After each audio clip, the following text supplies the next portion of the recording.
Good morning class. तो आज हम शुरू करेंगे नाइन्थ क्लास का फर्स्ट चैप्टर का फर्स्ट टॉपिक। और स्पेशली मैं बता दूं कि ये वीडियो जो होगी ये हमारे हिंदी मीडियम के स्टूडेंट्स के लिए होगी। तो आज जो हम डिस्कस करेंगे वो हिंदी में डिस्कस करेंगे और कोशिश करेंगे कि थोड़ा बहुत इंग्लिश भी ले ले ताकि इंग्लिश मीडियम वाले बच्चों को भी दिक्कत ना आए।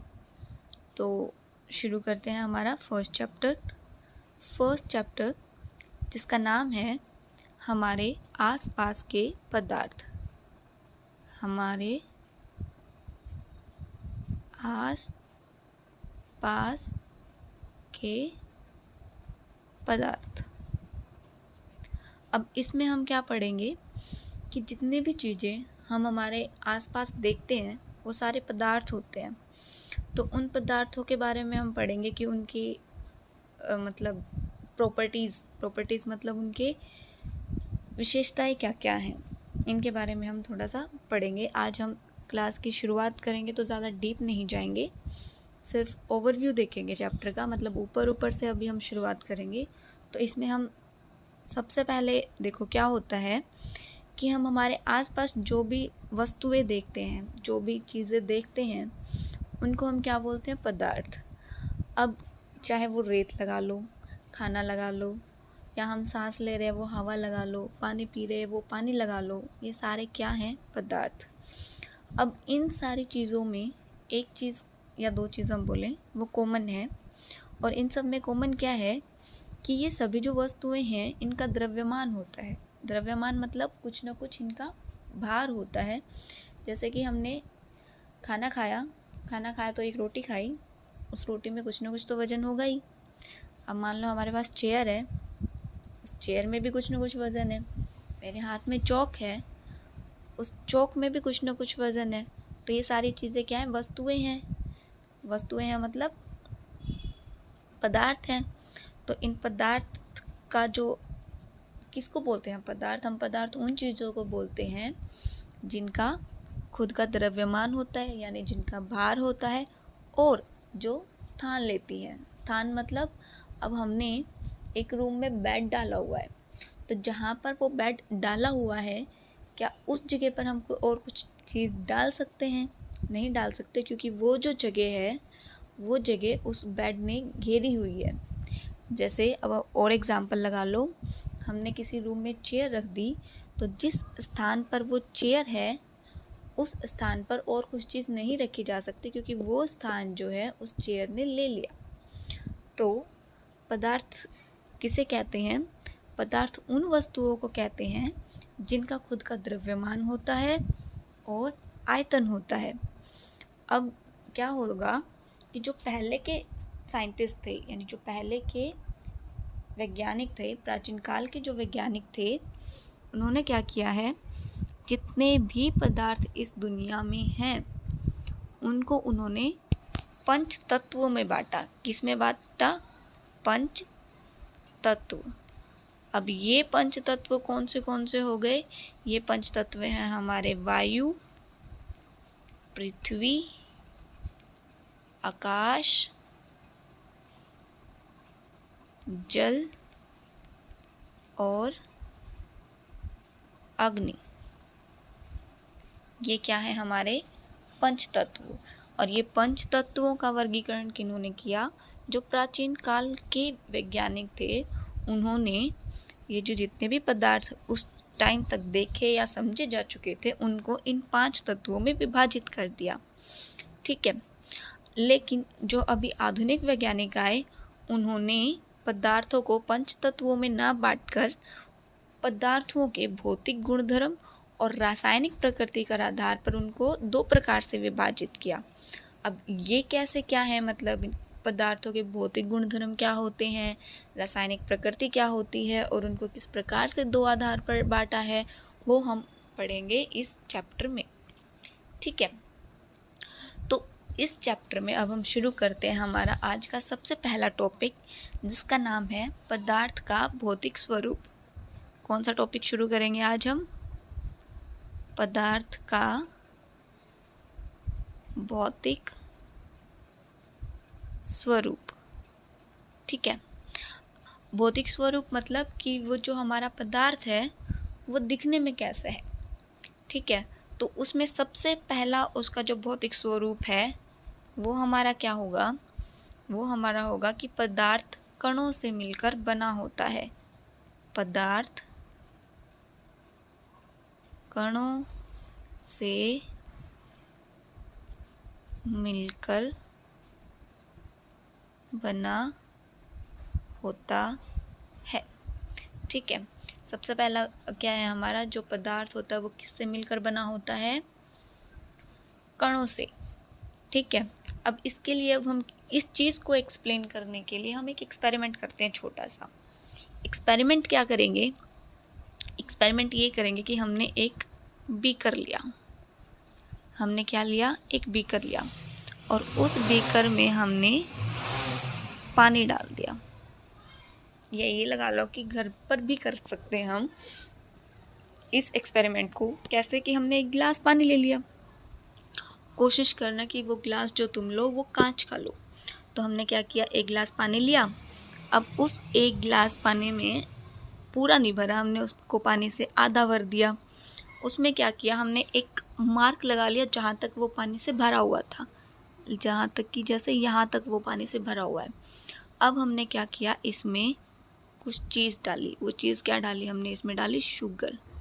शुगर मतलब चीनी। हमने क्या डाली इसमें, चीनी। और चीनी कितनी डाली, 2 चम्मच। 2 चम्मच हमने क्या डाल दी इसमें, चीनी। उसके बाद हमने इसको एक रोड से हिलाया। रोड से हिलाने के बाद क्या हुआ, चीनी जो थी वो इस पानी में मिल गई। उसके बाद क्या हुआ, हमने देखा कि जो पहले हमारा गिलास पानी का इतना भरा हुआ था, यानी इतना था, अब वो कुछ ना कुछ बढ़ गया होगा, ठीक है। तो ये पानी कैसे बढ़ गया, पानी क्या बढ़ा, मतलब किस तरीके से बढ़ा कि हमने उसमें क्या डाला, चीनी। अब चीनी के क्या डाले, कण। क्या डाले, कण। अब वो जो कण थे उन्होंने पानी के बीच जो कण थे उनके कणों के बीच में जगह मिली। देखो इस चीज़ को ऐसा समझो कि ये हमारा गिलास है, इस गिलास में हमने ये डाले पानी के कण, बड़े बड़े। समझाने के लिए समझा रही हूँ, इतने बड़े कण होते नहीं हैं। ये हमारे क्या है, पानी के कण। अब इसमें हम डाल देते हैं चीनी के कण। ये जो ब्लू वाले हैं ये क्या है, हमारे चीनी के कण। ये क्या है, हमारी चीनी। ये हर जगह हमने क्या डाल दी, चीनी। अब देखो है क्या कि पहले क्या था, हम पहले ये हमारा गिलास था, ये हमारे पानी के कण थे, ये पास पास थे, इनके बीच में जगह थी पर इतनी नहीं थी, ठीक है।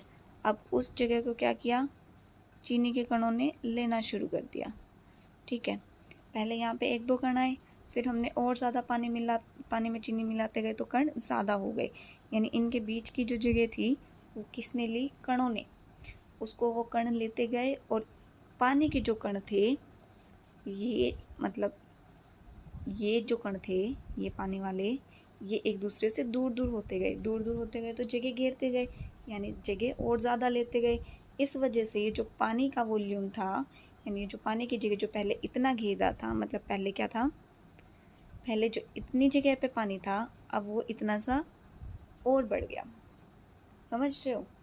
तो इससे इस एक्सपेरिमेंट से हम क्या देख सकते हैं कि जो पदार्थ हैं वो किस चीज़ से मिलकर बने होते हैं, कणों से।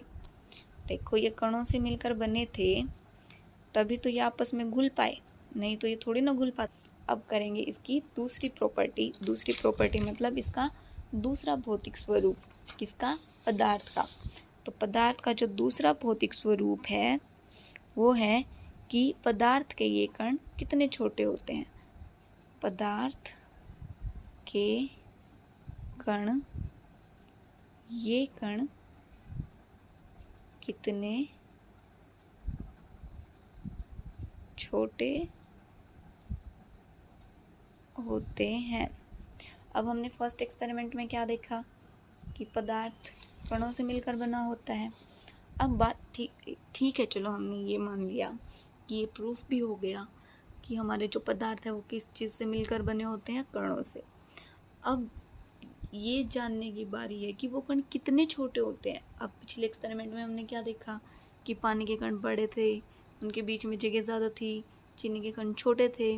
तो अब छोटे बड़े की बात आ गई, तो अब हम ये देखेंगे कि पानी जो कि कोई भी पदार्थ हो उसके कण मैक्सिमम या मिनिमम कितने छोटे हो सकते हैं और मैक्सिमम कितने बड़े हो सकते हैं। तो इसके लिए भी अब हम एक एक्सपेरिमेंट करेंगे, और वो एक्सपेरिमेंट क्या होगा कि एक गिलास पानी लेना, एक गिलास क्या लिया हमने, पानी, ठीक है। और इसमें इस बार हमने चीनी नहीं डाली, चीनी के बजाय हमने इसमें क्या डाल दिया, नील। क्या डाल दिया, नील। तो नील डालने के बाद क्या हुआ कि ये जो पानी था ये अब कैसा हो गया, नीला, ठीक है। अब हमने उस नील को उसमें मिलाया मिलाया मिलाया मिलाया, तो ये सारा पानी कैसा हो गया, नीला हो गया नीला।